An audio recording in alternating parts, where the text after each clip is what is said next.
자요, 어디로 오자면 이제는요, 임대인의 권리와 의무를 한번 보도록 그렇게 하겠습니다. 임대인의 권리와 의무요.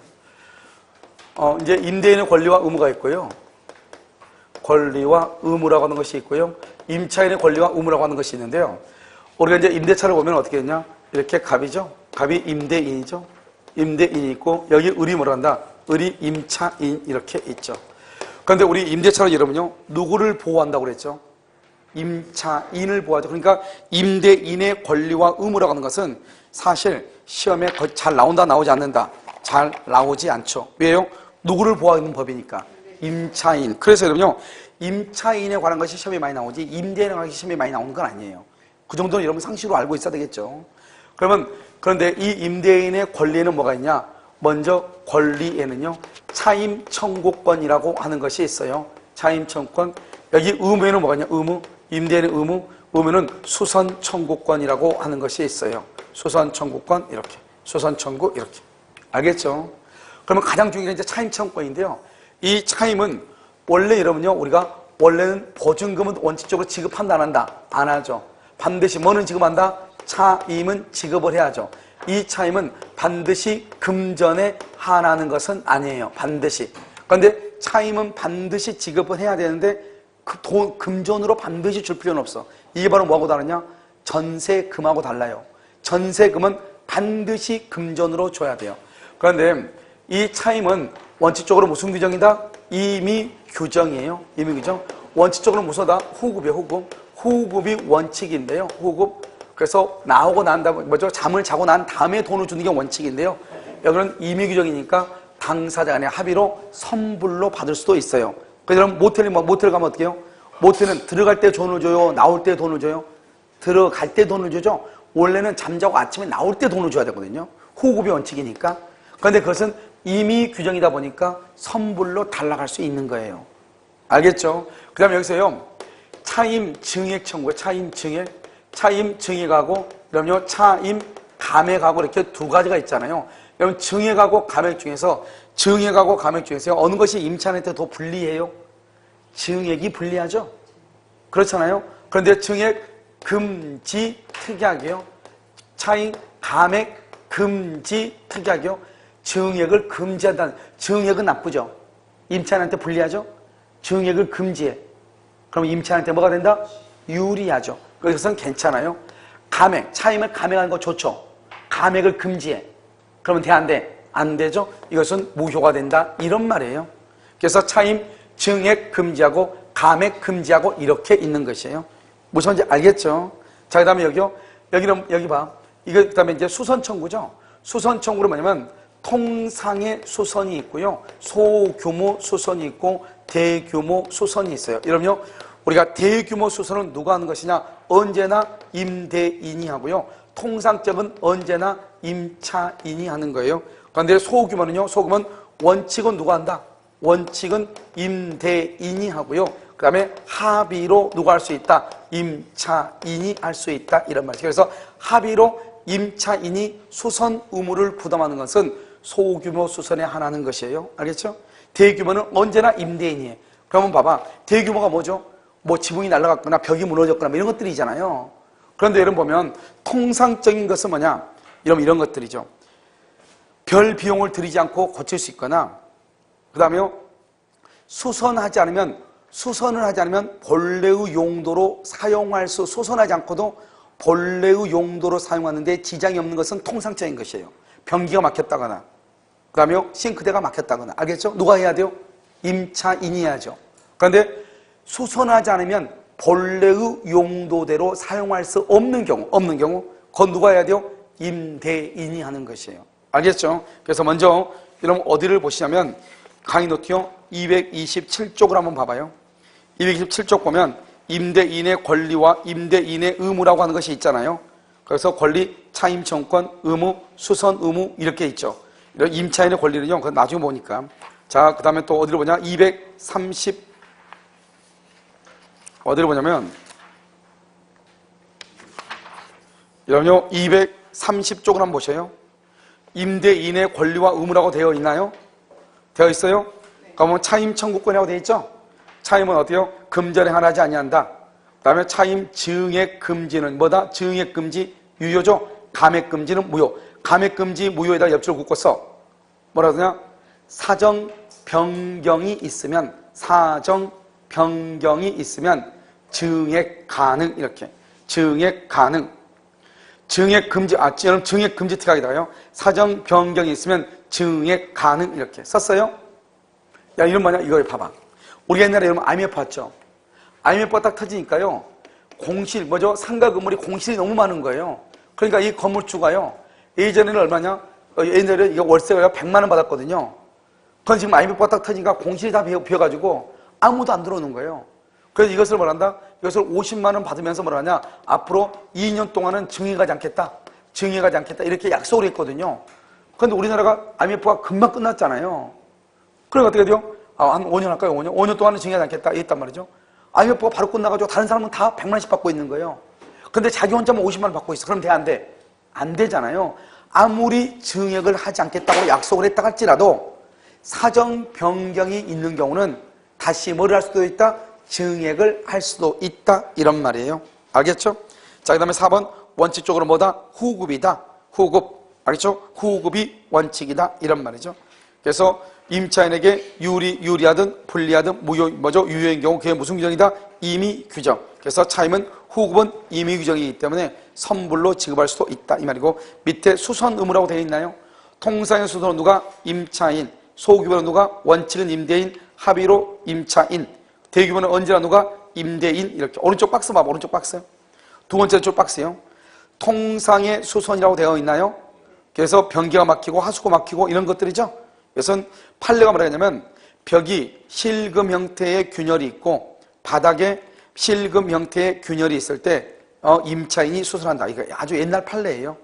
알죠? 봐봐. 벽하고 바닥에 3에서 4mm 정도의 실금 형태의 균열이 있는 거예요. 그쪽으로요. 연탄가스가 침입해가지고 사망한 사건에서 판례가 뭐라 했냐?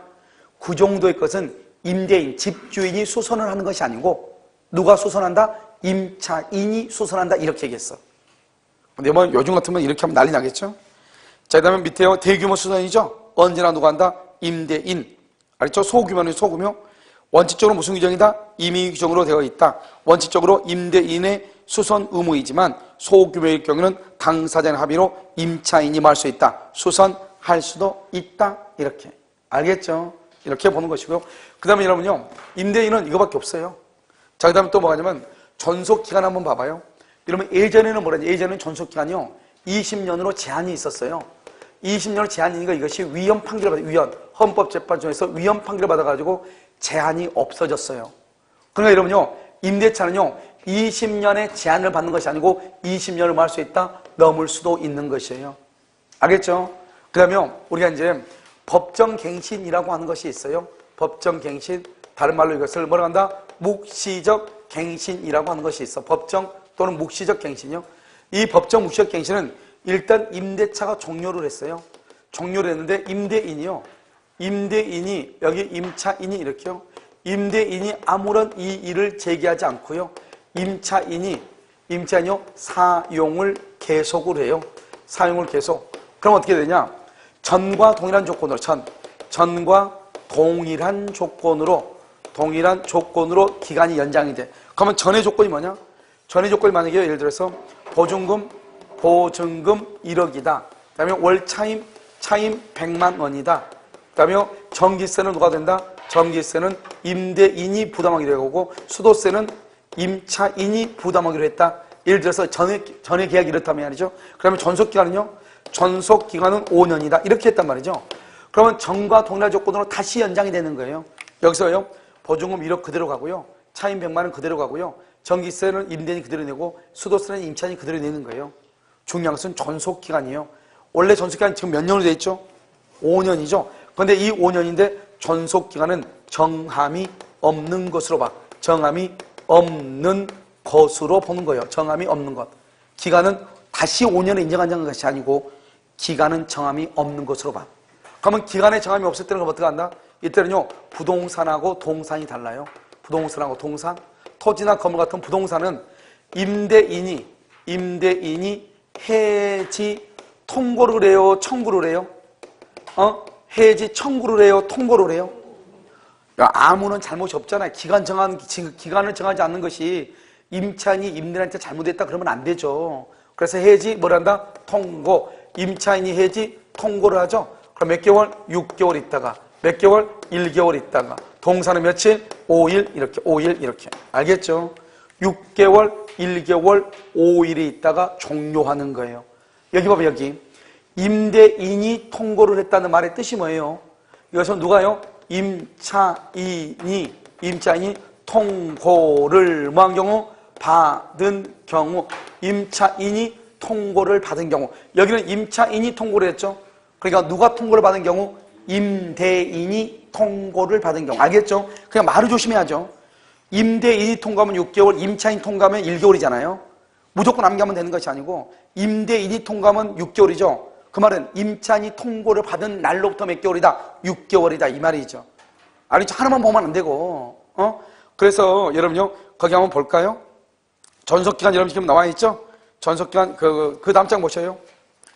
그 다음 장 보면 거기 보면 뭐죠? 법정 위헌 판결을 받았다 해가지고 X 돼 있죠? 법조문 삭제 이렇게 돼 있어 안 돼 있어? 되어 있죠. 자, 그 다음 장이요. 법정 갱신이라고 나와 있나요? 임대차 기간이 종료가 되죠. 임대인이 아무런 이의를 하지 않고 임차인이 사용 수익을 계속한다. 전과 동일한 조건으로 갱신한 것으로 본다. 보증금 1억, 차임 100만 원, 정기세는 임대인, 수도세는 임차인, 전속기간은 5년 이렇게 돼 있죠. 그 나머지는 다 똑같은데 뭐 하나만 전속기간만큼만 걸 본다. 기간에 정함이 없는 것으로 본다. 다른 건 필요 없어. 다른 것은 다 그대로인데 뭐만? 전속기간만 정함이 없는 것으로 봐. 다른 것은 그대로 가고 그대로. 알겠죠? 그러면 여기서 각 당사자는 언제든지 해지를 청구한다고 돼 있어? 통고한다고 돼 있어? 통고. 잘못이 없으니까. 상대방이 통고를 받은 날로부터 부동산은 임대인이 통고하면 6개월. 뭐라 나왔죠? 임차인에게 통고가 도달한 날부터 몇 개월? 6개월. 임차인이 통고하면 1개월이죠? 임대인이 통고를 받은 날로부터 몇 개월? 1개월. 동사는 며칠? 5일. 이렇게 5일. 돼 있죠? 6개월, 2개월, 5일. 그런데요, 또 중요한 게 뭐냐면 좀 더 위에 봐. 좀 더 위에 보면 임대차 기간의 종료라고 돼 있죠. 거기 보면 전과 동일한 조건으로 갱신한 것으로 본다. 이렇게 돼 있죠? 그 옆에 뭐라고 돼 있어요? 제3자가 제공한 뭐는? 담보는 뭘 한다? 소멸한다. 제3자가 제공한 담보는 소멸해. 알겠죠? 질권이나 저당권. 이런 거 봐봐. 여러분요, 월세 왔는데 무슨 제3자가 뭘 담보를 제공하는가? 여러분요, 벤츠 있죠, 벤츠. 벤츠 부품 물류창고 있죠? 벤츠 물류창고가 어디 가냐면, 그것이 이제 그 안산에 있거든요. 벤츠 물류창고가. 그런데 거기에요, 한 달 임대료가 3,800이래요. 한 달 임대료가. 그럼 3,800인데 보증금 5억이에요. 5억에 3,800이래, 한 달 임대료가. 그럼 여러분요, 1년 있으면 5억 날아가는 거예요. 1년 만에 돈 안 내고 있어봐. 그럴 때 해서 그 벤츠 창고 안에 있는 그 부품 있잖아요. 그걸 밖으로 만약에 인도명령 해봐. 인도명령 하면 어떡할 거야? 법원에서 나가서 그걸 끌어낼 것 같아요? 만약에 그거 끌어냈는데 기스나 나봐. 그럼 뭐죠? 부속에. 그럼 다 그 부속품 기스나면 그게 기스난 것만큼 다시 다 원상복구 다 해줘야 되는데 누가 그걸 끌어내겠어요? 그럼 이 사람들 만약에 돈 안 내잖아요. 꼼짝없이 당하는 거예요. 그러니까 여러분 어떻게 해야 돼요? 이런 일을 대비해가지고 우리 불안하니까 10억을 달라 보증금. 그런데 5억밖에 없대. 그러면 다른 사람한테 좀 담보 하나 잡아달라고. 할 수 있어 없어? 있죠. 그 담보를 얘기하는 거예요. 그런데 이 사람이 담보를 잡아줄 때는 기간이 5년이면 5년 동안 내가 담보를 잡아주겠다 이 말이잖아요. 그런데 5년 기간이 끝나죠. 그러면 그 담보가 끝나야죠. 다시 연장이 될 때 그것이 계속 유지가 되려면 담보를 제공한 사람의 승낙이 있어야 돼. 그러한 승낙이 없으면 제3자가 제공한 담보 있죠? 거기서 뭐가 된다? 자동으로 뭐가 된다? 소멸한다 이 말이죠. 알겠죠? 법정 갱신이 되면 제3자가 제공한 담보로 뭐가 된다? 소멸한다 이런 말이죠. 어제 남양주에서 누가 하나 전화가 왔단 말이죠. 1800평의 땅을요, 땅 농지래요. 어떤 사람이 2,500, 보증금 2,500에 그 다음에 월세가 얼마나 했는데 그렇게 해가지고 여기를 자기가 좀 건축 자재를 좀 쌓아놓겠다. 그래서 그렇게 하게 해가지고 2,500 해가지고 보증금 기본적으로 계약금 500을 받았대요. 그런데 이 사람은 뭐냐? 여기다 펜스를 좀 쳐도 되냐? 펜스를. 그 펜슬 치라고 했더니 펜슬 쭉 쳐가지고 이렇게 막았나 봐요. 막았어. 건축 자재 싸운다 하니까. 나중에 1월 15일이 잔금 날짜인데 돈도 안 주고 그래가지고 계속 안 주니까 펜슬 쳐놓은 걸 한번 가봤대요. 갔더니 건축 폐자재이죠. 폐자재. 폐기물 있죠. 건축 폐기물. 300대 분량의 폐기물 여기다 쌓아놨대요. 알았죠? 그래가지고 이거 뭐냐 빨리 치우라고 했더니 고사람 고사하고 말란 말하겠대요.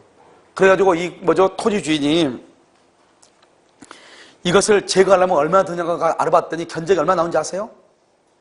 300대 분량 얼마? 3억 원이 든대요. 알겠죠? 3억. 그래가지고 어떻게 했으면 좋겠냐고 물어보더라고요. 그래서 일단 시청에 고소해라.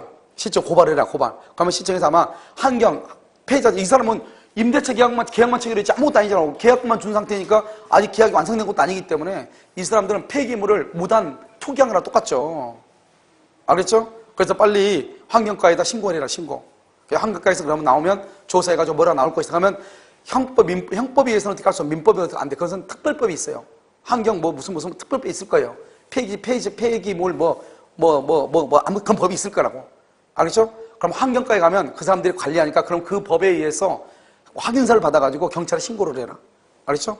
돈 없으면 어떡하냐? 그건 나한테 묻지 마라. 그건 내가 할 일이 아니지. 그게 돈 있고 없고 하는 것은.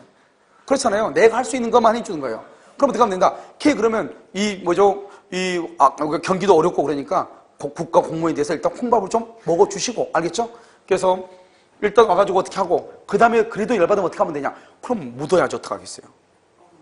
묻어야지. 누구를? 걔를. 알겠죠? 그래서 그건 나한테 묻지 말라고 그랬어. 그 다음에 것은 자기가 알아서 해야지. 그렇지 않아. 내가 어떻게 할 수 있는 거 아니에요. 3억이 든다는데, 3억이. 알겠죠? 그러니까 여러분요, 우리가 이 계약이라는 게 이게 무섭고 무서운 거예요. 알겠죠? 이게 엄청나잖아요. 이게요. 1800년 땅에다가요. 뭐 이런 놈이. 그럼 이건 해결할 수 있는가? 해결 안 되죠. 알겠죠? 그 사람은요, 이미 아마 내 생각에 이게 처리하는데 3억 정도 그러면 그 사람은 적어도 2억은 받았을 거예요. 2억은. 알겠죠? 그러니까 그 사람도 이 사람이 2억에 처리해 준다고 하니까 좋겠죠. 3억 드는데. 그랬을 거 아니에요. 그러니까 이 사람은요, 이미 먹고 떨어졌기 때문에 그 정도 먹고 산업표금 해가지고 들어갔다 나와봤자 얼마 안 될 것 같아요. 사는 것은. 이 사람들은. 크게 뭐 사람은 죽인 것도 그런 것도 아니잖아요. 그냥 갔다가 해봤자 뭐 별로 살지도 않을 거예요. 그럼 뭐 가가지고 또 살고 나가지고 또 다른 데 가서 한 건 하고 또 몇 년 살고 뭐 이런 게 있잖아요. 알겠죠? 이렇게 되는 것이다. 참 정말 엄청난 것이죠. 알겠죠? 그래서 여기까지가 뭐냐? 임대인의 권리와 의무에 가는 것이고 그 다음에 전속 기간에 가는 것이다. 이런 말이에요. 그 밑에 여러분요 231페이지 맨 밑에 보면 주택임대차하고 상가건물 임대차 보호법이 있잖아요. 알겠죠? 여러분 이것은 우리가 특별법을 배우면 자연스럽게 알게 된 것이고 이것만 되는 것이 아니고 봐봐. 전세권하고 그 다음에 임대차하고 주택임대차하고 상가건물 임대차하고 이 네 가지를 한꺼번에 정리해서 보면 되거든요. 그건 특별법이 뒤에 나오니까요. 그때 하면 돼요. 잠깐 쉬었다가 우리가 뭘 임차인의 권리와 의무를 보도록 그렇게 해서 잠깐 쉬도록 하겠습니다.